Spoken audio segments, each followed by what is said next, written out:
science of turning fiction into fact. Sometimes kind of real architectural life interferes with intellectual architectural life. There is no such thing as architecture. Hello everyone, this is Vikram Prakash and you are listening to Architecture Talk. We try and have conversations with interesting people to advance the frontier of architectural thinking.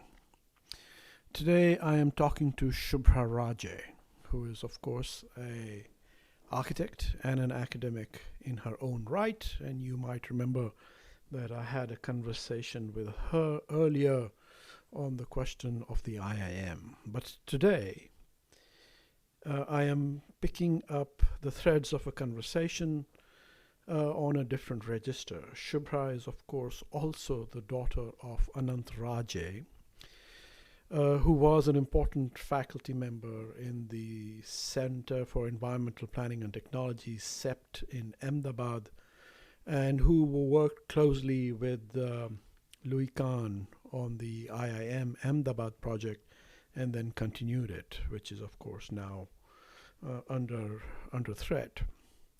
But we are not talking about IIM. What I'm talking with Shubhra is about her relationship with her father, what he meant to her, how he has influenced her life, and how her relationship with her father has been formative in the making of her own intellectual and creative identity.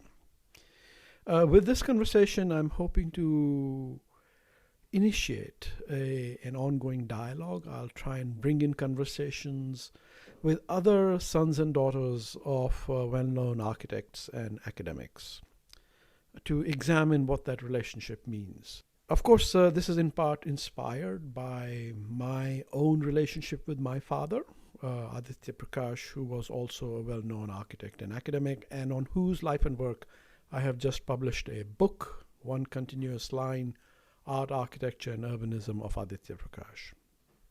With that book in mind, and with this general question of the relationship of parents and children of well-known architects, I hope you will find this first of many conversations to come interesting.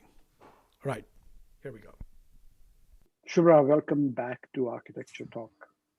I didn't realize it was late at night in India. It's about 11:30 p.m. And today is Wednesday, March 10th.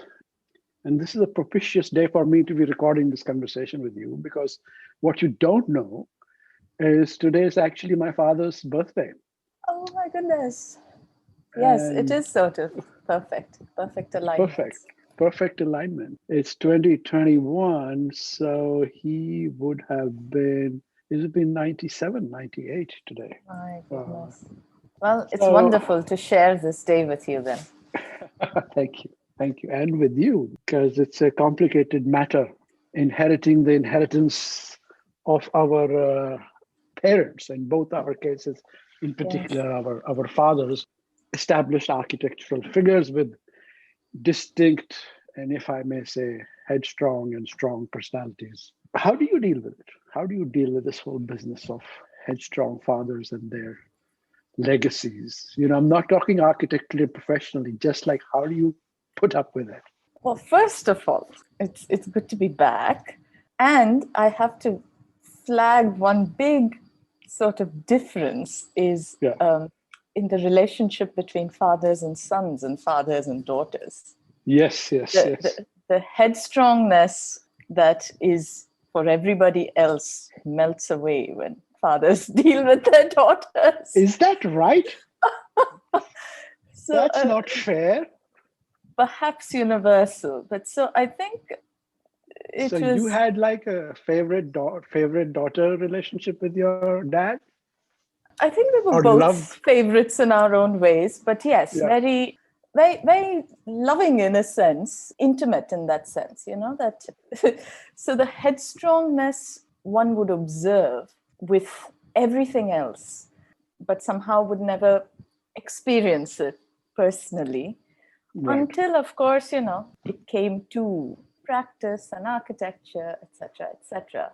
Then things were handled actually with great amount of clarity, because when I decided that I wanted to finally join architecture, amongst other things, there was an inevitable sort of clarification, which I think we both knew that is how it must be so, which was that we each go in our own directions. There was no office or studio to inherit, in a sense, in terms of a business inheritance. What you inherit is ideas and whatever it is, maybe books and conversations, but not a studio or not a practice. Yeah, so that was quite clear, but I think clear as far as everything went. And so for the longest of time, when my father was alive, we spoke about architecture, but not really about each other's practice. And I was actually employed in others' practices for quite a long time before I went independent. Why didn't you talk about your practice? Why didn't he ask we about would talk about what's going on, but somehow not the daily struggles as much as ideas we might have been working with. Later on in his life, issues of relevance. He would be curious about, since he taught all the way through as well. Yeah, except in Ahmedabad. Yeah, and he was also always acutely aware of, and he liked being with students. He was very generous in that sense. So he would observe changing, whether there were methods of working and representation, or even things that receded in terms of importance versus things that were emerging. I suppose that was his way, since he was not an academician in that way, or in some way having a very definite pedagogy. It was more practice that sort of flowed into teaching. The studio and his students was a way to gauge even where the history and patronage in India were going, because interests were changing. So we would talk about things like that, because he would say, hey, what are you guys talking about these days, sort of a thing. So did he think that you were moving in a direction away and more contemporary and different, or did he feel like you were very much his daughter? He was in general a very curious man. And so I think the conversations were one born out of curiosity, really, than of judgment. At least that's what I felt. Now, since we were in different locations also for most of my adult life, I started coming back to India only strangely after he passed away. So I don't know what he spoke about in terms of whether anxieties or pride, either with my family or his friends. I have no idea, and I don't want to know really. Is there a connection? Is there a connection between you were away and started to come back more to India only after he passed away? I think so. I mean, would it be something similar for you? Yeah, I mean, in one sense, yeah. I mean, can be argued reasonably that I left India and Chandigarh and that whole Chandigarh legacy to get away from it and I suppose away from my father. And I made a huge investment back in Chandigarh after he passed away. I ran 5 studios out of Chandigarh. I built up 2 levels of his house and, did all this work in the city and then published this book on him. I organized and moved all his archives. I would have done none of these when I remember having a conversation days before my father died. And he said to me, well, you're all of you are living abroad now, and when we are gone, just sell the house and move on. And when I look at, I think for me there was this very personal reversal. So in a sense, I sort of felt that my father didn't look after his own legacy very well, and it was my job to sort of do that for him. I don't know. What was your reasoning? What was your thinking? Ahmedabad, it's a small city in that sense, especially in the architectural world, is tighter still in that sense. So, and CEPT had a very, very strong pedagogy. So you do when you're graduating, you do realize that there must be more, A, ways to challenge yourself, B, also to just know more, of the world.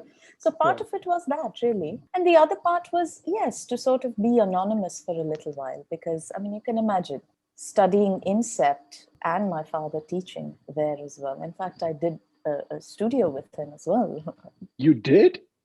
Well, at that time, things were a little more informal. And so therefore, this conflict of interest business, I think everyone just trusted each other. There were simpler times, I suppose. Oh, yeah, no. I wasn't worried about the conflict of interest business. I was worried about it would be difficult for me to do a studio. No, in the matter, because at that time, the curriculum was very sequential. There were no choices. So if you want to go through second year into third year, you have to pass through the studio. For what it's worth. No, it was actually quite wonderful. Of course, there were awkwardnesses. I mean, at that age, you're 19, you're embarrassed being in the presence of your parent. Like any... That's it? That's all you have to say? You were embarrassed? That's it? Yeah. I was, fortunately for me, I was not such a bad student. I was sort of fairly diligent. So there was no... but yeah, so all of that, I think. Did you get grief from your fellow students or anybody about this? They were all very, very polite, come to think of it. I'm sure there must have been things not in my presence. Everyone was very kind. Or maybe it was just, I think my father was... had his own sort of reputation, or rather almost cultish, in a sense. There was this persona that I remember, the mythology of this particular teacher. No, I can confirm that. We all know he had a cultic reputation. So perhaps people just chose to stay away. Stay clear. Stay clear, not knowing exactly what our relationship was, so how much of it would go back, I don't know. But yeah, I think you do sense as that one would benefit, because otherwise, such a strong personality, you do wilt, yeah. I mean, it's human. No matter how well-meaning they are and all of that, you do. I mean, it's just so. Your word use wilt. Yeah, you sort of wilt now under the sort of not enough sun. You're too much in the shade. Outline that for me. Yeah, outline that for me. Well, how did you feel that? You begin to think like the person, and you don't know what your own thoughts are. And for that, you need a little bit of distance. Of course, you carry things with you. Childhood, you have there are certain ways of looking at things that you get brought up with, but you do need to, in a sense, figure out in all that what your voice is. So yeah.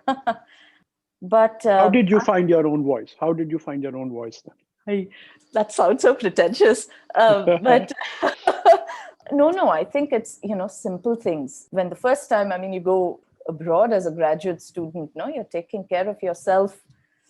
It's small things. It's everyday things. It's sort of mundane things that your scholarship money didn't come through because of some snag, and you sort of have to get work for the first month, and you're sort of scanning items in the campus store sort of thing. Little things like that too. Nobody knows you, so you're sort of you're free of having to be someone in that sense. You're free of all of that, and I think through that you begin to find how you tend to do things, what your process is. Yeah, really, what your design process is, what your questions are, things of that sort. I think you begin to, and anyway, grad school does that. But again, the distance helped as well. I think during that time, even my parents were very busy with their practice. My sister was busy with her studies and her own sort of. Is your sister also an architect? No, I didn't think so. Yeah. Yeah, she went the anthropology and now a lot of orality and storytelling and all of that. But I think what something you said, I sort of it resonates, that the practice itself was so important. I sometimes feel with my father, he was actually also quite shy. So this thinking of a legacy itself must have been almost embarrassing. And here I'm speculating for him. So yeah, there was absolutely, I mean, virtually no publication, few articles, because I remember quite well, even if somebody came to visit him, unless somebody specifically asked, he would never really talk about what he was doing. He would talk about architecture in general, other connections, a lot of other connections, but never the day-to-day, oh, this is the project I'm working on now, sort of thing. It was kind of interesting. So did you feel also responsible for his legacy after he passed away? No, really, I didn't. In fact, when he passed away, I remember everybody else around me talking about a publication is necessary because there's a great body of work. And I think my family, we are all quite private in a sense that it's not the first thing that came to my mind. I suppose one thought that the legacy permeates through his students and goes in whatever direction it goes in, sort of a thing. So I think finally we did put out work because I think there was, thankfully so, actually, I'm quite grateful for the constant sort of gentle hum of people around concerned that very often things are forgotten, the significance is forgotten. And by no way, I mean, we are as active as perhaps we should be, as evidenced by, the whole IIM situation and most people hardly even knowing my father's contribution. So yes, now I begin to feel that for certain larger discussions and not just his legacy per se, perhaps one should do a little more. But at that time, I think we put out this monograph where the monograph was really, except for the introductory note and a little bit of editorial note about how we put the book together, everything else, including photographs, drawings, were all what came out of his office, so in his voice, because it was such a intimate and sort of an introspective practice. He would constantly go to the site, photograph his buildings under construction, and was looking at the photographs. Then, you had these wonderful contact sheets, the early Photoshop contact sheet cropping for his photographers, the processing part of it. You could see thought in action, in a sense. So the monograph was really, in that sense, all his words. Words were very few because he wrote very little. There were very few lectures that were recorded, but those were very beneficial because we transcribed those and at least got an idea of how he chose to make linkages in his work. So even this monograph is really not anybody else looking at the work more. Whatever was in the office was just, yeah. That's a nice phrase you used, thought in action. And in many ways, design thinking is that, right? I mean, it's a difficult thing to encapsulate that or even communicate that, or it's a kind of a culture of thinking, which is what design pedagogy in many ways is about. So I want to use that as a pretext to return to my question. How many years has it been since your father passed? This year will be the 12th. Right. Yeah, my father passed in 2008, so almost the same time. 1 year apart. Yeah. 1 year apart. What year was he born, your father? 29. Oh, okay. So he was a little younger. My father was born 24. But still, all of the same. But in the ballpark, it's basically the same generation. So now that it's been 12 years, now that you don't have him looking over your shoulder in a more direct sense, I'm sure in a more indirect sense, he might still be looking over your shoulder. Are there ways in which you realize that actually your thoughts and action still connect to your father, which you did think they did? And other ways, are there your thoughts and action which have been released and moved on in a different way? What can you tell me about that process? I think, it's really strange, but I suppose as one gets older, you start noticing returns more, as in returning to certain ways of thinking, ways of working, of emphasis, what's important, even nature of practice, actually, and the relationship between practice and teaching. But that last bit, actually, Vikram, is something I was always fascinated in my father's case. If there was one fascination, more than even his architecture, which I'm only now beginning to know my father through his work, that is. Rediscovery of Raje. Is that what actually just discovery of one aspect which I didn't need to almost know his actual works, because Okay. I Speak didn't work about with that. him. Let's hear. Yeah. Like So something that I always carried with me as something that made a deep impression on me was the continuity between practice and teaching.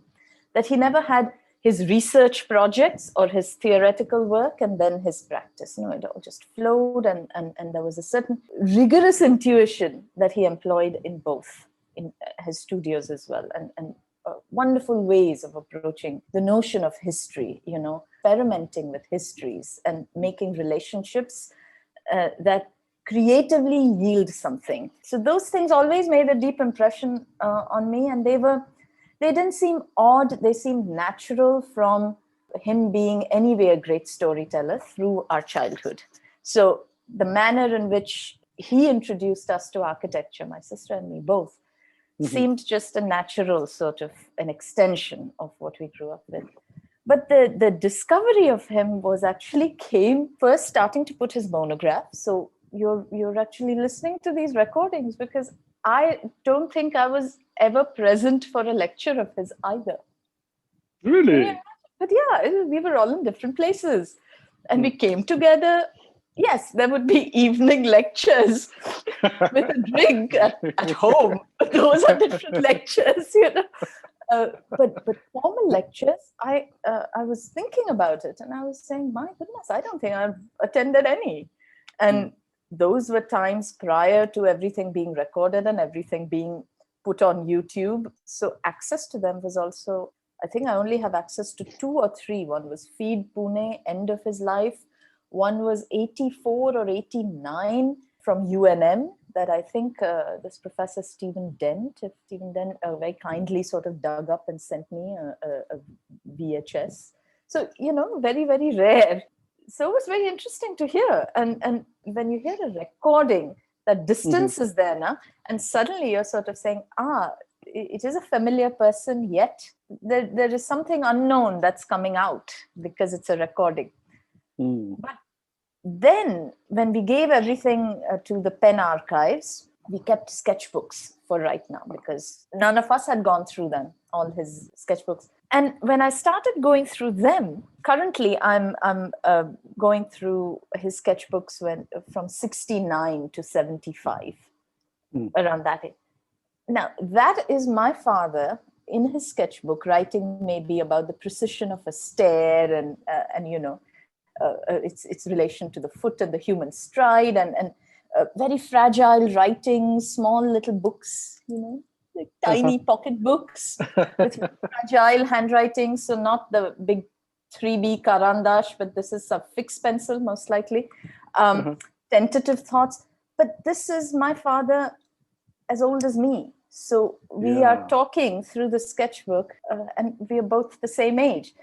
That's another kind of discovery, which is just... That's a fascinating thing, isn't it? Yeah. When you suddenly realize he's the same age I am. Yeah, he's the same age. And those are actually the joys. So rather than the burden of legacy, I think I get lost in just the enjoyment of this and then hoping that something comes at the end of it. But I think it's important to do this so that when the next sort of publication, which probably is on the mid-distant horizon, at least it has some meat and content to work with, and work with the same kind of intimacy that he had in his practice and his life, where the two, there was no work and life kind of thing. Talk to me a little bit more about this pleasure of discovery and connection to the younger father. I have my father's journals from 1945 to 52, 53. His entire period when he went to England and did his ARIBA and came back to Chandigarh and joined the Capital Project. when he was much, much, much younger than me. I mean, in his 20s. Yeah, yeah. And it's a strange, it's uncanny experience. Familiar and unfamiliar in a sort of way. For me, it's a little unnerving, to be frank. Of course, I have these are sort of more personal diaries rather than sketchbooks. Sketchbooks Yeah, are a different. I have, and they're more significantly more intimate. So it's kind of more complicated, but you seem to exact a lot of pleasure out of them. Maybe it's because you're a daughter. Perhaps. So I knew my father. I don't know about, did your father marry late? Did he marry? Relatively for those age, he was 31. Okay, my father was like 40 or 41 when he got married. Is that right? Yeah. And when I was born, he was probably 44. So I always knew him actually no different from my peer group students, in the sense that I knew him fully formed as a practitioner. Let's put it that way. The normal arc, this always happens with a parent who decides to marry late, that their kids know them from a certain phase in life onwards, not before. So you don't see your father as a young 25-year-old or something, and then building up and all that. So all that is embedded in these diaries, really. I mean, sketchbooks, because my father hardly talked about his early days. And why not? Why did he talk about it? Well, I think he talked once in a while about growing up and the silly things he did, especially when it came to grades and things, just to make us feel better if we didn't do very well. He always thought we did wonderfully because he had always done so much worse in terms of grades. But in order to humanize certain situations, and later on, he would talk about his mother, because she was apparently made quite an impression on him, but died when he was 12. Oh my God, that's insane. My father's mother died when he was 12. And it's a huge event in his life. That's a bit uncanny. That is a bit uncanny. But and after that, I think perhaps he felt that although it was his family, that what he was preoccupied with was perhaps he was searching for something which was not necessarily fulfilled through family, but maybe through college and things. So there was no animosity or problems or drama, just a distance. So anyway, I feel like, the loss of his mother, and then my father, of course, was brought up in the Indian extended family by aunts and so on and so forth, was a unstated major factor in my father's life throughout, although he never spoke to me about it. And I've written a little bit about this in my book, but sort of as an absence rather than a presence. I mean, I don't know. Do you feel the same way about... Well, I hear a lot from my mother, a little bit from some of my paternal relations, and some from my sister. So he didn't talk to me directly about his mother's loss. Probably in that sense, never. But I think from what I know, from what my relatives have told me, she was the one with whom he would go to the theater. And I think she had a brother who was quite a radical Marathi playwright, etc. at that time. And so there were certain interests, which I suppose she helped cultivate in him.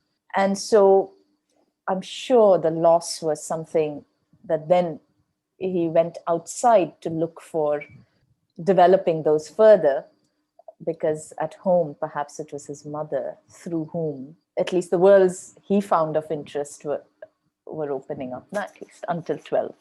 So I'm sure it was a loss, but he never spoke directly to me about it. He would, in fact, he would be very sort of, it's like he would always, it's like how I'm referring to, like my father, not dad or papa or something. Similarly, he would always talk about mother. Anyway, so he didn't, except for anecdotes which were amusing, which were sort of humanizing in some way, cute and intimate and sweet in how you would talk to your child, I suppose, about your childhood.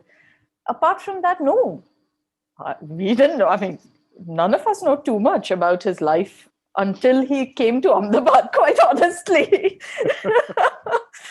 Because after that, all his friends and colleagues who we know were the ones that were, I suppose, after you came to Ahmedabad. Isn't that strange? That is strange. Talk to me about the evening lectures with a drink.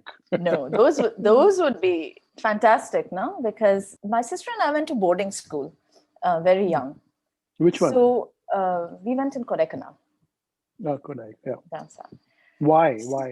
Why did you go? Why because were you? there were these riots, if you remember, in Ahmedabad. Yeah. You know, the Mandal riots, and Yes, schools yes, were shut for. First of all, it became very uncertain, so schools would shut down without much forewarning or anything. And then my mum thought that it definitely interrupted the studies. And at that time, you're sort of you're intrigued by the prospect of boarding school and things of that Sure. sort. Yeah. Father wasn't for it at all. Really? But he was outnumbered by the three women. So I suppose whenever we came back, evenings would be a time when, you know, they would come back from the office. So it would be a time for family addaya. Really, it was much like that. And we would, from music to visual arts to cricket to food, everything sort of wove in and out.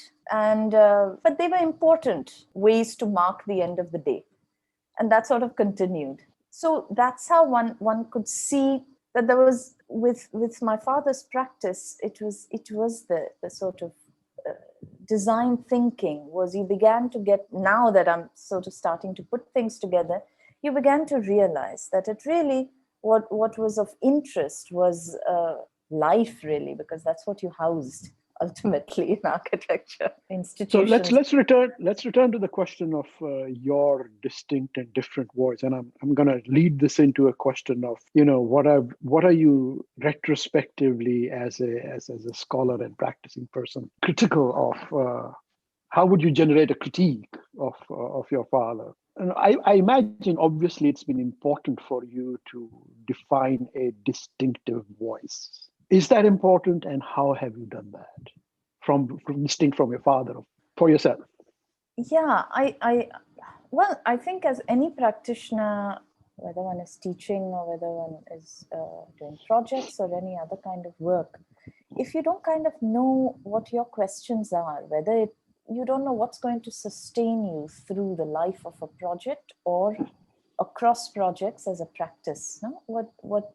If it is just about a visual language or something of that sort, wasn't that important. So by my own voice, I really meant in terms of how do I think, how do I approach project or begin to ask questions or begin to critique projects that I see. How is that distinct? How is that connected and disconnected from your father's way?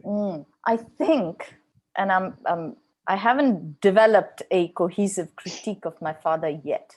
So but I have a sense that I fundamentally don't think that architecture begins with drawing. I feel architecture begins with ideas. Therefore, you can be an architect even if you end up talking yourself out of building. Therefore, building and materiality are not the only expressions of being an architect. And from at least what I see of my father, I can almost see others who perhaps knew him better saying, "What is she talking about?" But I feel that materiality was very important to him because you see that in his work consistently, a certain refinement. And currently I'm very intrigued by that because unlike many other practitioners who sort of the various movements within architecture, you could see them affect their work. In my father's case, there was one search in terms of how things came together, in terms of construction, in terms of materiality, in terms of certain attitudes to plan making and light and inhabitation. Very rich, but it was still, materiality was very important and significant. Yeah, I would love to talk to him currently, like the conversation we are having, and about practice as I have evolved. would be really nice to have a conversation. And also to be able to interpret beyond form and aesthetics in terms of sort of the nature of use more than just function and form. And I'm kind of intrigued by that. So I collaborate a lot more with theater makers and people in allied disciplines than my father did. My father had a lot of friends who were from allied disciplines. And I'm sure the conversations fed him. But his practice was far more rigorous in terms of being focused on architecture ultimately as a material expression of ideas. So what do you think he would say to you? I don't know. It's so difficult because one of the things that made him such a good teacher was his innate curiosity about how he found things. He may not do it the same way, but that sort of almost empathic curiosity about what's going on. So I'm hearing in your voice that you think he would have been empathetic and supportive. Supportive, so yeah. I mean, that because you're your favorite Betty, so of course.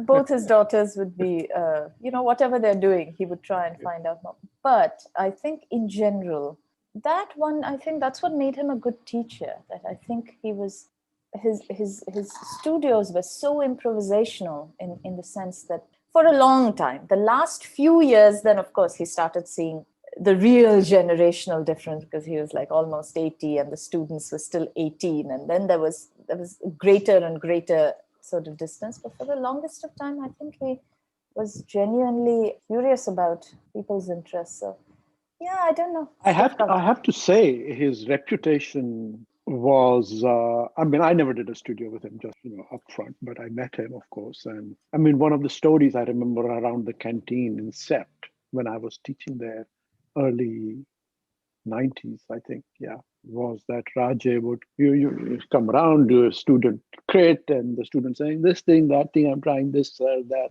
this, no, boom, boom, boom, boom, boom. And your dad would simply look at that for a while, and he says, and he would ask, well, you really think so? And he'd say, yes, sir. And your dad would say, well, architecture doesn't think so. Oh, geez. Maybe he softened once I entered school. I have no idea. But yes, no. Apparently there were a lot of stories. Well, the first time I met somebody, one of his students, I was probably in 10th grade or something, and I was introduced, and it was like the way he was talking about my father was unrecognizable. I came back at home and my sister and I had the most sort of, we were just absolutely cracking up because I came back and I said, hey, apparently Papa has this reputation of being very strict and fierce. Yes, and we just burst out laughing, the two of us. And I was looking at my father going, really? So, were you impressed? Were you impressed he had that reputation? We were just bewildered that what would that even mean? But I can imagine because I would go to his office very regularly, because they would work. So if school finishes or if we were on summer holidays or something, you would end up spending time in the office more than at home. And I do remember, it doesn't now come as a surprise because there was a certain commitment to precision and rigor, and a certain intolerance for thoughtlessness and laziness in that sense. Yes. So, I remember there were my classmates from Chandigarh College of Architecture who did their training with your dad. That would have been in 1984. They came back transformed, changed people. In fact, Vikram, that I do remember. He would always take interns from certain colleges. Yeah. And Chandigarh was one of them. Is that right? Yeah. He always used to say that at least in that, and this I'm talking about in the 80s, I remember distinctly. He said they just had a great work ethic and B, some sense of construction, and C, they didn't talk too much. So there is that. So, but I remember that very well. There were a whole slew of interns who came from Chandigarh. Yeah. That's my generation people. Yeah. Who trained under Raje and went on to do fine practices, basically using the Raje training of how to make a drawing. How to make a drawing, yeah. I learned that as well. And that was reinforced. I did learn that. I did work one summer in his office. Primarily, I think that's it. That's it. I think because my mother thought that I was whiling away my summer or something. The rigor was not the problem. But yeah, no, I did. I appreciated that. And I found that years later in the first office I worked. So the other thing that I feel I inherited from him was a deep regard for thinking through drawing, really, in that sense. And it is not hand versus another medium, but it is a continuum. Therefore, at each stage, what you're after is pursuing a thought to its end. So I may use 3 computer softwares, hand drawing, model making, everything together. But I learned that from him. I also learned developing a design. And this is all in retrospect, not when I was in the throes of it, but systematically, consistently developing a design. And I found all of that. That was part of the reason he, in fact, told me, go to the States. Because the universities there are they're wonderful because you can sort of access so many departments. Although he never did graduate studies in the US, because he was in Philadelphia, he went to UPenn sometimes when Kahn would invite him for his studio juries and things. Anyway, but also he said work in an office, and an office that does honest work in a sense. You will learn how to make a drawing set. You will learn how to use drawing as communication. You will learn how to use drawing as development. And I did. I worked at this small to mid-sized firm the first few years in Denver. They were looking for someone who was, they were transitioning from being a production office to taking design projects on their own. And they were looking for people who would handle what they didn't have expertise in. But I met some wonderful colleagues there who were senior to me, again, that constantly talked about the economy of drawing also. Why are you doing construction drawings? And this I remember from his office as well, that my father's drawing sets were, they were the most wonderful kind of narratives of how this building is going to be built. And there was, something I really want to do, because we didn't get to that in the monograph, is talk about that aspect of his practice. Right. Quite so all these drawing sets are now in the Penn archives. Is that where they are? Yeah. Not hopefully, I know they're kept very well, which for the first 10 years after he passed away, but also when he was practicing still, Ahmedabad is dry, dusty, etc. Mylar and Gateway getting brittle. So I think now it's good. At least it's in a place where they can survive a little bit longer. So are you producing fantastic drawing sets of your own type? I would like to think so. Yeah. But there's a joy, I think, which, talking about what are the things that you think continue. I think it's some of the processes that continue. But I think my attitude to the construction site is a little more giving, maybe. I'm a little more tolerant of errors. But again, I don't know how he exactly was. I have to look at his construction drawing sets and maybe revisions a little more in detail to see how design evolved once the building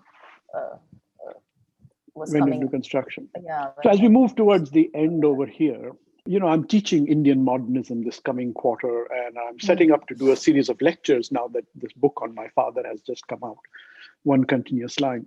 And sort of the theme I have picked for the seminar and the lectures is what is the relevance of mid-century or whatever Indian modernism or today in terms of the imperatives of the present and the immediate future, climate change, neo-nationalism, racism, new economic orders, globalization, so on and so forth. The sort of big sort of topics of our time and so on. I'm trying to ask the question, should this stuff be, museumized a little bit and forgotten for the most, or does it have lessons? And I want I want to turn the conversation to that, not in generalities, but specifically, with respect to your thinking about your father's work.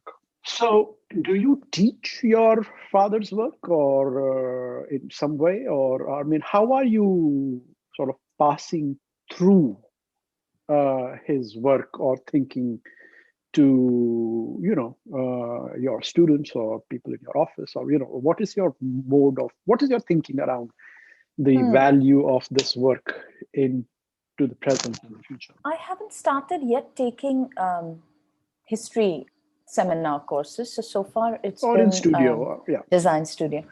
So I don't I strangely I have, since the last 3 years or 4 years, started getting interested in that period of architecture.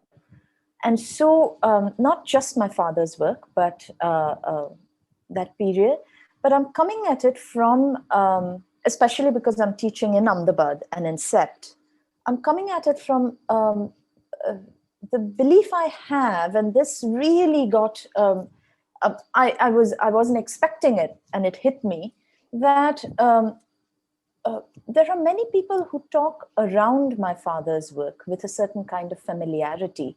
But when we were putting the monograph together, it was interesting. There were not many people who were very comfortable talking about his work specifically.